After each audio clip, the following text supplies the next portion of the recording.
రాష్ట్ర విభజన తర్వాత కాంగ్రెస్ ఏపీలో స్మాష్ అయింది. పాతాళానికి వెళ్ళిపోయిన నీరులా కాంగ్రెస్ పార్టీ ఇప్పట్లో ఏపీలో కోలుకోవడం కష్టంగానే కనిపిస్తోంది. ఏపీలో ఉన్న ఒకరిద్దరు నేతలు కూడా వచ్చే ఎన్నికల నాటికి తమ దారులు తాము చూసుకునే పనిలో ఉన్నారు.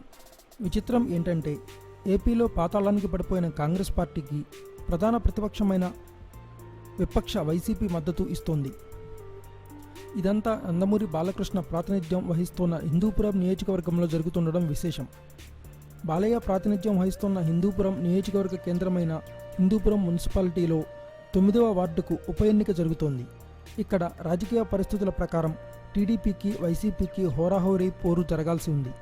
అయితే అనూహ్యంగా వైసీపీ అభ్యర్థి నామినేషన్ తిరస్కరణకు గురైంది. దీంతో వైసీపీ వాళ్లంతా ఇక్కడ కాంగ్రెస్ అభ్యర్థికి మద్దతిస్తున్నారు.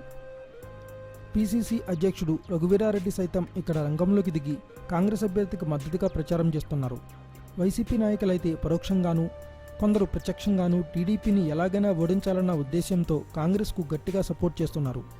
కాంగ్రెస్ వైసీపీ ఫిక్సింగ్ విషయం బాలకృష్ణకు తెలియడంతో బాలయ్య స్థానిక టీడీపీ క్యాడర్కు సీరియస్ వార్నింగ్ ఇచ్చాడట. ఈ ఎన్నికలకు సీరియస్గా తీసుకోవాలని, ఎట్టి పరిస్థితుల్లోనూ అక్కడ టీడీపీ విజయం సాధించాలని చెప్పాడట. మరి బాలయ్య ఇలాకాలో వైసీపీ కాంగ్రెస్ మ్యాచ్ ఫిక్సింగ్ ఎంతవరకు ఫలిస్తుందో చూడాలి. Thanks for watching. Please subscribe our channel.